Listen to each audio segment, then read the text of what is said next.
Capítulo 12 da primeira carta de Paulo aos Coríntios diz assim: acerca dos dons espirituais, não quero, irmãos, que sejais ignorantes.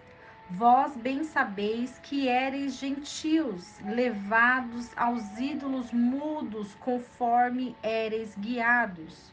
Portanto, vos quero fazer compreender que ninguém que fala pelo Espírito de Deus diz: Jesus é anátema. E ninguém pode dizer que Jesus é o Senhor senão pelo Espírito Santo.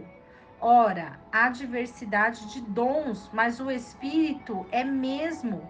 E há diversidade de mistérios, mas o Senhor é o mesmo. E há diversidade de operações, mas é o mesmo Deus que opera tudo em todos.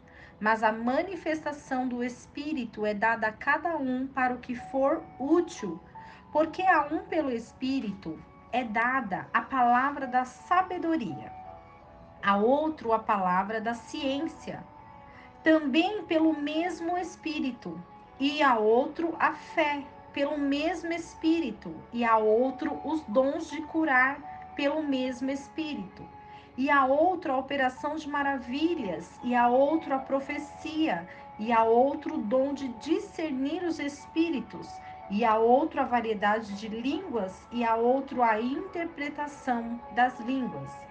Mas um só é o mesmo Espírito, opera todas essas coisas, repartindo particularmente a cada um como ele quer. Porque assim como o corpo é um e temos muitos membros, e todos os membros, sendo muitos, são um só corpo, assim é Cristo também.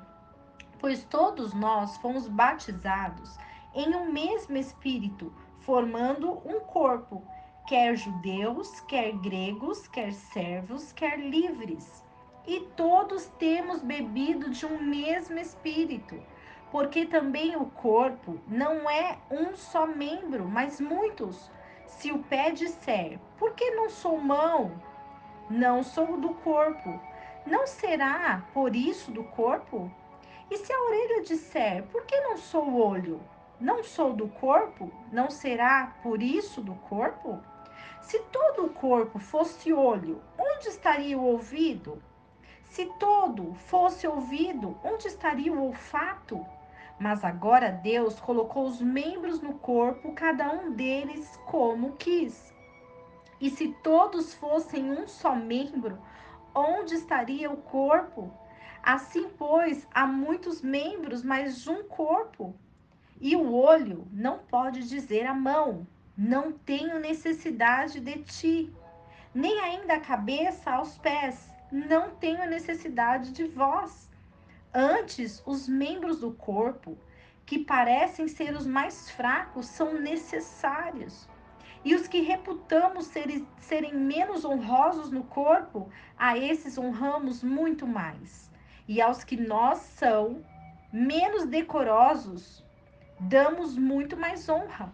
Porque os que em nós são mais decorosos não têm necessidade disso, mas Deus assim formou o corpo, dando muito mais honra ao que tinha falta dela, para que não haja divisão no corpo, mas antes tenham os membros igual cuidado uns pelos outros.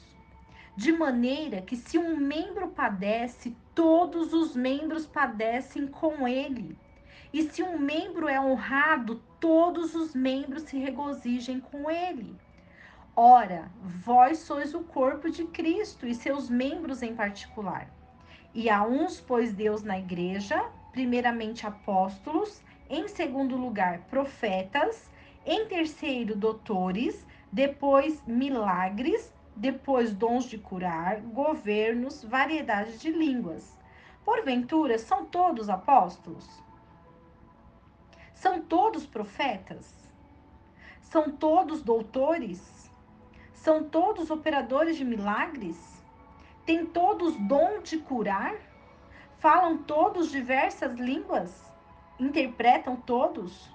Portanto, procurai com zelo os melhores dons, e eu vos mostrarei um caminho mais excelente.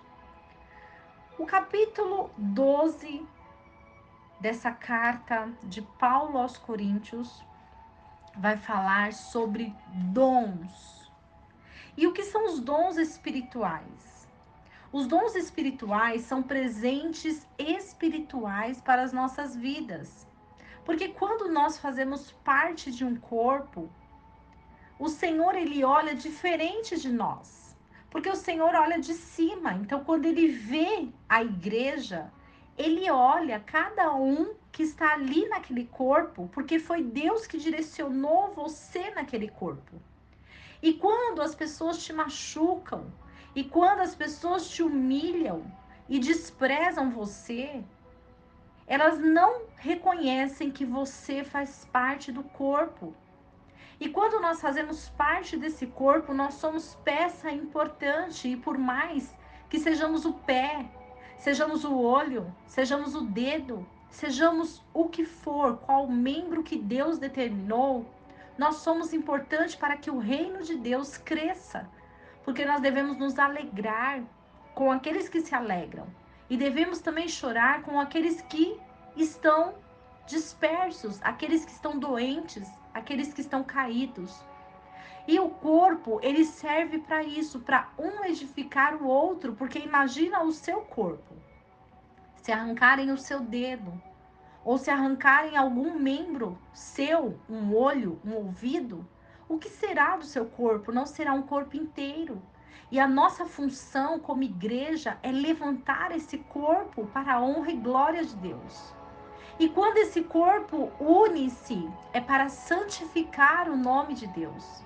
Quando há dissensão, briga, discussão, não há Espírito Santo habitando naquele corpo. O Espírito Santo, ele habita onde há união, onde há prazer, onde há concordância, onde há respeito uns pelos outros. Porque quando você respeita o dom do seu irmão e não inveja o dom dele, você entende que o seu dom também é importante.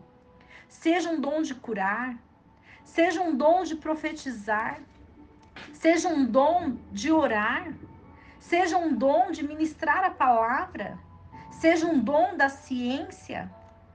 Todos temos o mesmo espírito, mas cada um exercendo a função para que esse corpo possa ser erguido. Porque os membros de um corpo, eles servem para isso, para edificação uns dos outros, para que esse corpo não venha morrer. E quando nós entendemos que somos membros em particular de Deus e não dos homens, nós fazemos coisas para os homens como se fosse para Deus. Então, por isso que a igreja, ela precisa ter essa visão espiritual de cima, onde Deus nos observa, onde Deus nos presenteia da forma que Ele quer. Ah, mas eu não quero ficar aqui, eu quero ficar em outro lugar. Peça discernimento a Deus de qual é o seu dom, de qual maneira você pode exercer a obra de Deus. Ah, mas ninguém nunca me chamou para fazer nada. Faça a sua parte. Aonde você estiver, ore por alguém que está na igreja. Se o Espírito Santo te revelar que alguém não está bem, vá e abrace, ore por aquela pessoa. Louve, adore ao Senhor, porque a sua adoração, ela vai mover o lugar onde você está. A sua oração vai impactar o lugar, o ambiente onde você está, e Deus vai se manifestar. E o Espírito Santo, o nosso Consolador, ele é assim.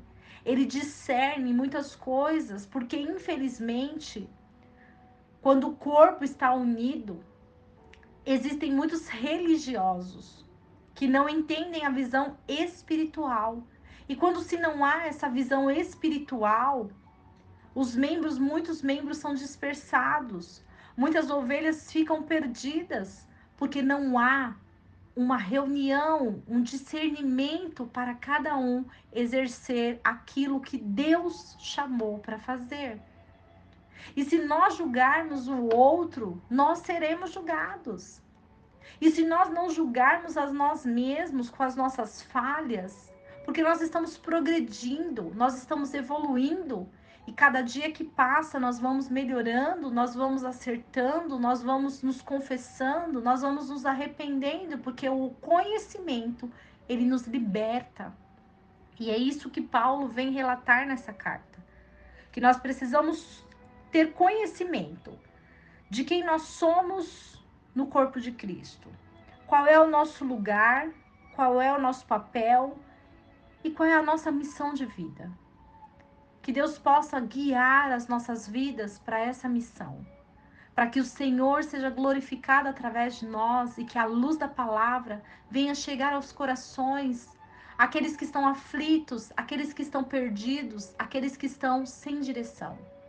Que o Senhor possa guiar o seu caminho hoje, que o Senhor possa abençoar a sua casa, que onde você estiver, que o Espírito Santo venha te direcionar, venha te dar uma luz, venha te dar uma direção. E que não esqueçamos do versículo que diz: Conhecereis a verdade, e a verdade vos libertará.